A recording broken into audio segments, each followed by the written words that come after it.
We are back on News Channel 5 this morning. We're streaming live on NewsChannel5.com on Facebook, also right here on the Plus. Chief Investigative Reporter Phil Williams with us. We just saw the first piece that really started this going. I know it was a follow from what you did back in January with regard to the hidden camera video and how it plays out. A lot of reaction to this. I know you're working on a lot of stories following up. I was looking at some of the comments on Facebook, and not so many questions, but comments. Like, for instance, I just want to get into this. There are some probably Lee supporters, I don't know what Peggy is, but talking about how, you know, you are a Democrat with a chip on your shoulder going after a Republican governor and always trying to get that gotcha moment. I wonder if Peggy's even paying attention to the content of the story instead of trying to think it's just a gotcha thing.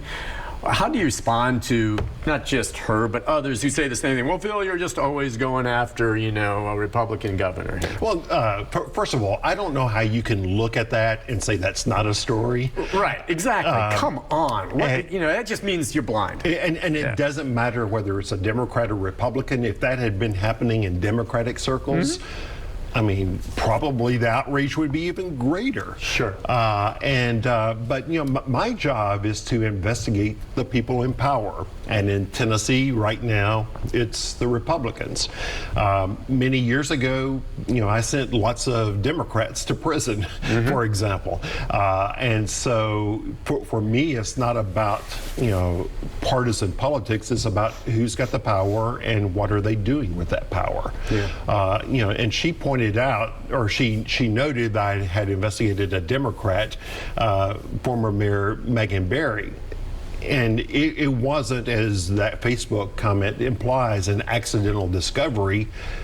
I had been investigating this Democratic mayor and sat down with to do an interview to give her a chance to respond to what we had found, which I would have done the same thing with the governor. Yeah. And so it's, you know, people who go to that defense of, oh, you're just after Republicans, in my mind, just don't want to understand. Right. There's just nothing you can do about it. Let me ask you this, though. In terms of getting a response, you tried now on numerous occasions, including we saw the stories last week. They weren't kind of clear about where the governor was going to be on his schedule, correct? Well, no, and you found out? And let me point out first, you know, a couple of days before that story aired, I reached out to the governor's office and said, can the governor give us 5 minutes?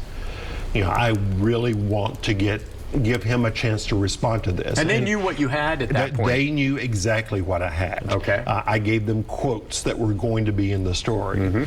And they chose not to respond to those quotes, you know, in writing even. But I even said in an email, I really think the governor ought to go on camera and respond to this, because I knew it was going to be explosive.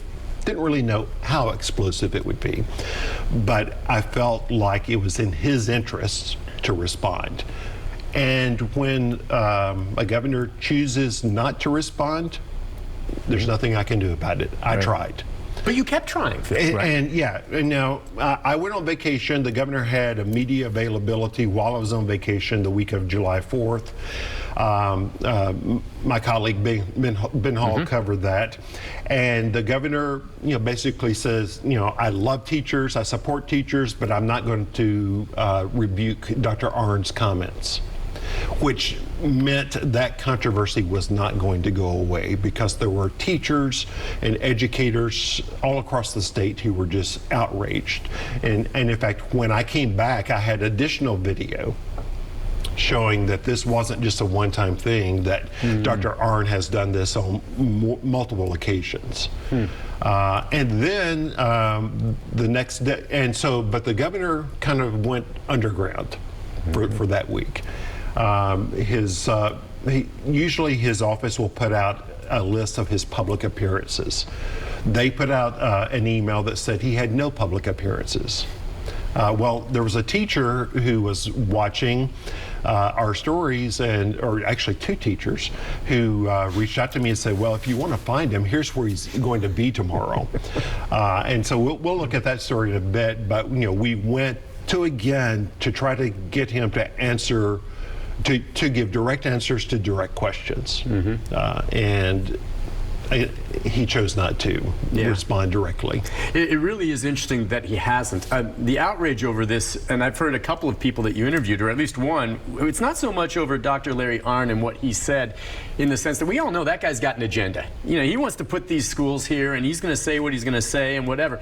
It's more the outrage is over the governor of this state, when you have someone from outside the state coming in and attacking our system of education and the teachers who work so hard, not responding. Well, and it would be like you and I sitting here and you attacking investigative journalists. Yeah. And I would say, you know, Nick, I'm sorry, but I'm going to have to disagree with you on that. Right. And the governor chose not to. I mean, he could have done it in a very nice way, and he chose not to. And you have no way of knowing exactly what his line of thinking is on all this. But I mean, you and I both in the news business understand that quite often, you know, when you just keep ignoring it, it doesn't just go away. It gets worse. Whereas if he had just given you some kind of legitimate direct statement, don't you think it could have diffused some of this to some degree? I mean, maybe not make it go away, but if he tried to explain why, if there was a good reason, he didn't object to what Dr. Arnn was saying? Yeah, and that's really, I think, where these stories are going to go next. Yeah. Because in order to privatize public education, there's a thinking among some that you have to attack public education and have to make people believe that it's not credible. And so the question is this just the way it's going to be as we go through this battle over the future of public education? We'll take a break on that note. We have several phone calls in for you now, and we have more comments here as well on Facebook, and we've got another piece we're going to show you as Phil continues to try to get comment from the governor. At this point, so much time has passed. It's kind of like you wanted initially. He has all this time to try to work out some kind of explanation. I don't know what we'll eventually hear from him beyond what we've heard already, but we'll get into more of that and your phone calls with our chief investigative reporter, Phil Williams, right after this.